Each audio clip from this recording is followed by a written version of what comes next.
I just found out my boyfriend of 7 years never actually planned on marrying me because I'm an immigrant, and now I can't believe I wasted all this time on someone who saw me as nothing more than a visa scam. I, 29F, moved to the US 7 years ago as a grad school student from Indonesia. I met my boyfriend, 30M, a few months after I moved, and we've been together ever since. My boyfriend is a US citizen. After I graduated, we had a serious discussion about where our relationship was headed. I made it very clear that I wanted to eventually get married and have children. My boyfriend echoed the sentiments. I remember asking him if he saw that happening with me because I didn't want to be in a relationship with no future. He told me he loved me, and that we were definitely headed in that direction. As of last week, we've been dating for 7 years. We've occasionally talked about marriage, but we were both busy with our respective careers, so the timing didn't seem quite right. However, recently my company announced that there's a chance that my department's work will be outsourced. I'm on an H-1B visa, temporary worker, so this means that I need to start looking for a job as soon as possible if I want to continue staying in the US. Last week during our anniversary I brought this up. I asked him if he thought it was the right time to think about getting married, as that will also help with sorting out my visa issues. He looked like he was about to vomit. After much prodding, he confessed that he wasn't planning on us getting married before I was able to get a green card, permanent resident, in the US. I was incredibly confused because he'd never mentioned this before. His reason was that he didn't want to be used as a visa mule, his words, not mine, by me, and that he wanted to make sure that I married him because I loved him and not because it was a ticket to getting to stay in the US, which can only happen when I get a green card. It took me a while to process what he said, and I asked him if he'd be okay to move to Indonesia with me, which he wasn't. As you can imagine, I didn't react well and ended up leaving because I couldn't deal with what just happened. I am still in disbelief. I started dating him because he was the kindest, most thoughtful and generous man I'd met. I now feel like I wasted 7 years. While the visa issues are certainly a problem, I did not date him with the intention of making him my safety net. I cannot believe that even after nearly a decade together, he doesn't know what kind of person I am. I feel like this relationship is possibly over and it hurts. It hurts so much. Update, 10 days later. A few days back I made a post about how my boyfriend of 7 years didn't want to marry me because I was an immigrant on an H-1B, and he didn't want to be a visa mule. I got a lot of wonderful comments and DMs, a few trolls too, but that's expected from Reddit, haha. Because the thread got locked and the post was subsequently removed, because I have a low karma account, I was unable to respond to anyone.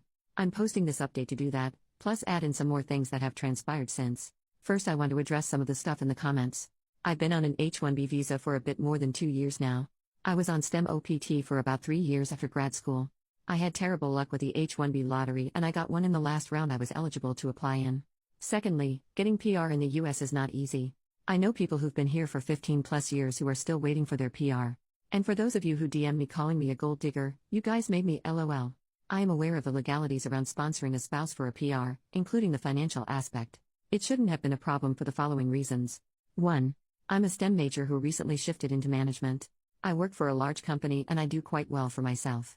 My boyfriend is a teacher and our incomes are not comparable. He earns around $60,000. I earn close to $300,000. 2. We've been living together for about 6 years. We have a shared account to pay for expenses like rent and utilities that we both deposit a percentage of our salary into. The rest of our money goes into our own private accounts and we don't manage each other's money.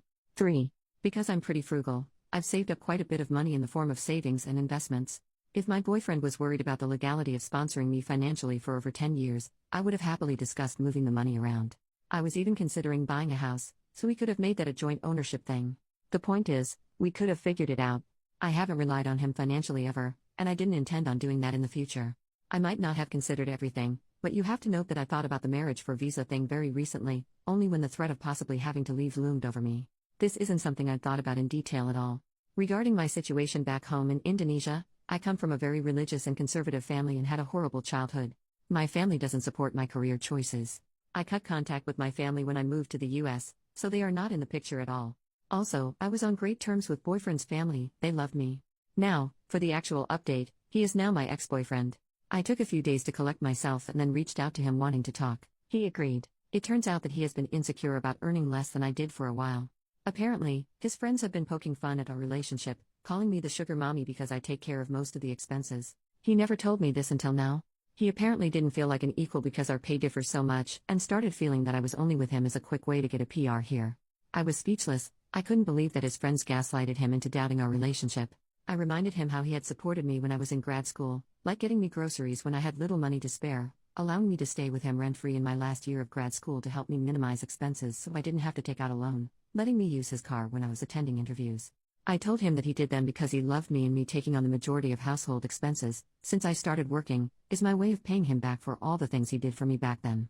He said that he gets what I'm saying, but also that he didn't expect me to start earning more than him straight off the bat. I asked if there was any chance he'd consider going to couples therapy, like some of you had suggested, and he declined because he didn't think he was being unreasonable. He said that he wanted to be the provider in a relationship and that he didn't feel like one in ours, so there's no going back from this unless I quit my job and found another that paid substantially less, which isn't going to happen. Well, long story short, we broke up. His family is in disbelief, they were hoping that he would propose soon. I've moved into an Airbnb for now. A little bit of good news to end this update with. My company offered me a similar role in a different department. However, this is based out of France, and there's a small decrease in pay. I've always dreamed about living in Europe and I've accepted this offer. I've signed the relocation agreement, and I'll move there in the next 8 to 12 weeks. A few comments. People took apart my update to point out a discrepancy.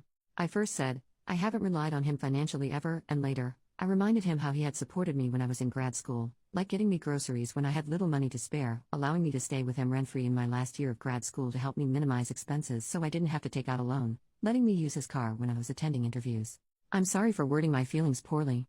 I never asked or expected my ex to help me buy groceries, or house me.